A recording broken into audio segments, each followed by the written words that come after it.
Yeah, I mean, much respect, obviously, to to Nate and Alabama and their season and just where they've been, since he's gotten there. I mean, they're top of sport in terms of quality of their program, and we were able finally just to defend well enough in the second half, get the three-point line defense under control there, and obviously executed late, and we're able to get that kind of separation. But they were really, really hard to guard, and I was thrilled with the way we defended and the way we closed the game out.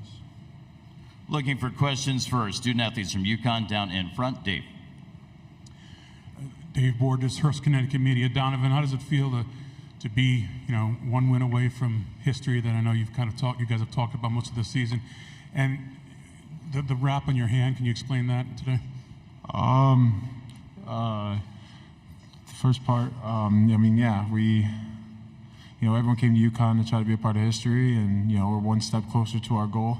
But none of us in this locker room are satisfied, and we know we have a lot of work to do. We have a big matchup on Monday, and my hand, just as bruised it the other day. I'm good. Staying up front on the left side. Stephon tied your career high. I'm curious, first of all, if you were a little frustrated sitting out the last 5 minutes with the foul trouble, and second of all, if you were kind of aware that you were feeling it from the get-go, or if it just kind of came naturally to you. Sitting out, clearly I didn't want to sit out, but, I believe in our depth of our team, so, I wasn't worried at all for me sitting out. And, I had it going. My teammates, they put me in great position to be successful, and, I saw a couple shots fall in early, and, I just had it going. If you have a question for Alex or Stephon or Donovan, please raise your hand. We'll go down front with Zach. Zach Brazil, New York Post. Donovan, what do you think about facing Edey, probably the most dominant player in the sport the last 2 years, National Player of the Year the last 2 years? Are you excited? Are you looking forward to playing against a guy like that? Yeah, I'm really excited. You play at this level to play big-time matchups, big-time games, and, I got a lot of respect for Zach Edey. He's a great player, me and my team are going to get ready to battle and give everything we got on Monday. Continuing with questions for the student athletes from UConn. Go down front, Dom. Alex, when the team is hitting threes like they were in the first half, what type of feel sets in on your side? Do you get frustrated with it that you can't pull away, they keep responding with threes, or do you feel like sooner or later they're going to cool off? How are you approaching that when that's going on? Yeah, we weren't surprised by it at all. We just had to stay together, and we just had to tighten up on the defensive end. We thought they were making threes because we were gifting them open threes. So we thought in the second half we had to do a better job of disrupting and making sure they don't get open threes off. And I think we did a great job there in the second half. On the right side up front. Back right microphone. Stephon, Sam Lance with Adam Zagori and Zagsblog.com. Those who know you know that you very rarely kind of get emotional, show emotion on the court. But after that alley-oop dunk, you were pretty animated out there and let Alabama know a little bit. What was it that kind of brought that out of you? I just sensed that we had started to spark a run. I was just trying to get my teammates, just to have a little energy on the court. And, it was a good dunk. It was a great pass by T-New, so I got kind of fired up for it. Back up front with Zach. Zach Brazil, New York Post. Alex, it's now 11 straight tournament games you guys have won by double figures. You're making this look easy. Why do you think you guys have had such consistent domination in this tournament the last 2 years, and why have you been able to just kind of pick up where you left off this year from last year? I think we just stay true to our identity. It's something that the coaching staff preaches every day. If we just focus on the defense and the rebounding, then everything else could go our way. And it really starts on the defensive end with us. We can get out in transition, and then offensively, we're just so unselfish. And we'll pass up good shots or great shots. We just have so much trust in one another. And then as Coach Hurley, he never let the returners be complacent with what happened last year. And the new guys, they're hungry for what we did last year and to have that feeling. So there's no let off. Any further questions for those student athletes from UConn? There's one on the left. Yeah, Kevin Sweeney, SI. For either Alex or Donovan, obviously you guys have seen what Steph can do offensively in practice, but to see him be this assertive and dominant on that end of the floor in a game like this, were you surprised? What did it mean to the team today? We'll ask Alex to take that first, then Donovan. No, I'm not surprised at all. I mean, we see it in practice, like you said, every day. And, we always want to be aggressive if you have the opportunity. And he had the opportunity at the beginning of the game to be aggressive, and he took advantage of it. So it's not really a surprise to us. I mean, we know how talented of a player he is on both ends of the floor. So, I mean, it's not a surprise at all. Donovan, you can wrap things up here. Yeah, like Alex said, it's not surprising at all. He's not like any other freshman. He's out there to do whatever his team needs, for him to do to win. And, he's, one of the best on-ball defenders that you'll see. And, he puts a lot of work in, and, he's the most unselfish player on his team. Did you have a quick follow, Zach? Go ahead. Steph, did you notice that them kind of playing off you a little? It looked kind of like their game plan was, make you beat them, especially early. I noticed it like the first play of the game when we were trying to run a set and the guy was guarding me in the paint. So I tried to take advantage of it early. Did that motivate you at all? That kind of that them not really respecting your jump shot and kind of daring you to score? I wouldn't say it was motivation. I would just say it was a kind of disrespect on their end to guard that far back. So, I took advantage of it early. I saw the ball going early, and I feel like it kind of sparked a good night for me.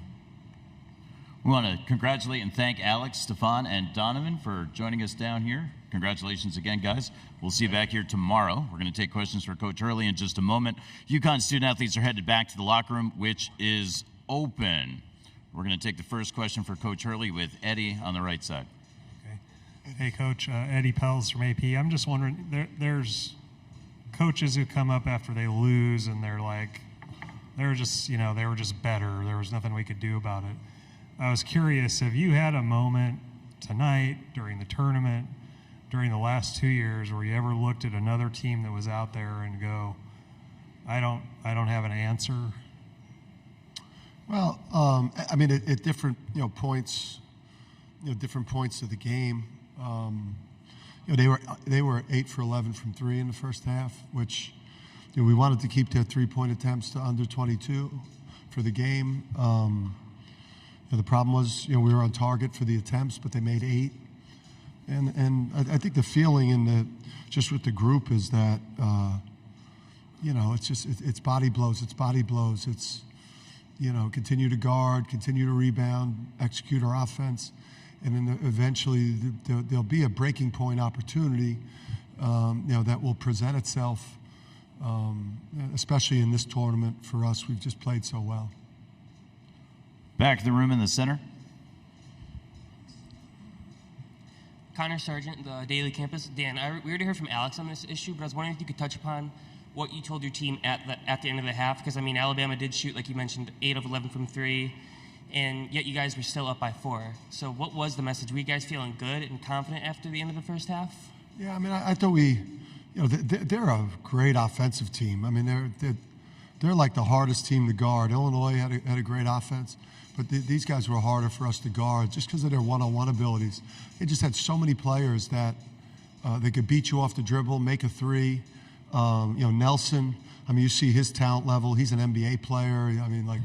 Modern, mismatch, positionless guy, Pringle. That's a very talented team. We just, we felt like if we just kind of stayed into them and, just kept doing what we do. It sounds like coach talk, but our identity is to be pretty relentless. And, we might not break you for, 18 minutes, 25 minutes, but at some point, if what we're doing at both ends and on the backboard is at a high level, it just becomes hard for the other team to sustain it. On the right side by the column. Hennessy, NBC 13 in Birmingham. All week, Bama fans were saying we got to shoot so many threes. Were you surprised by the game plan with Nate and his team? To shoot a lot of threes? Well, yeah, they wanted to shoot them. I thought we went over everything and chased them off the line and, tried to funnel them into the mid-range, even though it's hard to do because they're such great coaches and Nate's such a great coach and their system of offense. It's the hardest to guard that we've faced this year because it's got elements of Xavier's transition game, which is incredible. Marquette's ball screen game, which is, something else. And then Creighton's three-point shooting. All converged into one game here for us. So we knew it was going to be tough. Up front on the right, Dom Amore. Dan, I think when Tristan hit the three to make it a 13-point game, you turned and looked into the crowd and you did the right, yeah. And just I used to do this, yeah. But Carmelo retired. Is that when you finally kind of exhaled and felt safe, or was it tense up to that point? Yeah, because you don't feel safe with that offense out there. Plus, you've seen enough games as a coach to see people find a way to lose a double-figure lead with a minute or so to go. But, like when you turn the ball over as infrequently as we do, and, I know we sometimes get some crap for the batting gloves and the dribbling warm-up that we do. That's kind of, high schoolish in a way and very fundamental. But if you look at the way that we take care of the ball, it's rare. It's rare. Up front on the left. Dan, Donovan earlier said Stephon Castle's not like any other freshman. He's the most unselfish player on the team. Can you speak to both those two things and also when you knew you were getting that? Yeah, so you knew right away in the recruiting process because of how quickly and decisively he made a decision,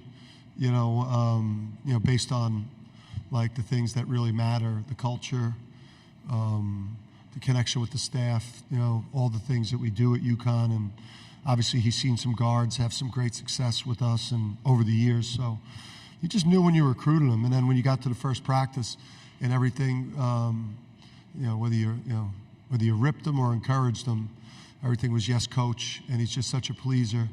And, he's his value at the next level. Obviously, you see it on game night, but a lot of NBA teams, they come through and watch us practice where he even has the ball in his hands even more, where he gets to show all the things he could do that you don't always see on game night. Third row on the left. This is the back left microphone. Hey, Coach. Evan Miyakawa, evanmia.com. You guys average almost 10-0 scoring run per game this season, and tonight you had 4 separate 7-0 runs. What is it about your team that allows you to take control of games so quickly like that? Yeah, we flirted the whole year with 50% from the field. I think from an efficiency standpoint, we've been the number one offense in the country. We've kind of passed that, back and forth with Purdue and Illinois and Alabama throughout the year. So, the offense is super efficient. We're top 4 in defense. We rebound the heck out of the ball. So, we could bunch up stops and then, we score a lot. So you get stops, you score. And I think we got a lot of confidence. And I think, there's a factor with teams now that have seen us play where, when we get on a run, I think it's, it's disheartening for the other team because they've seen it. They've seen us do it a lot. Back to the room on the left side. Coach, Aiden Blank, News 12 Connecticut. As your second straight national championship, I'm wondering what similarities and differences you see between this year's team and last year's team. Just that same, relentless, effort and just a meticulous approach to, to performance and winning and game planning with Luke and Kamani. 2 of the best in the country at what they do in every facet. So I think, Jordan's a different player than Cam, and Steph's a different player than Andre Jackson, and the bench is a little bit different. But, the culture, the preparation, the commitment to every aspect of the game so that we keep ourselves as bulletproof as possible in this tournament, which is hard. We make a hard tournament look easy. It's crazy.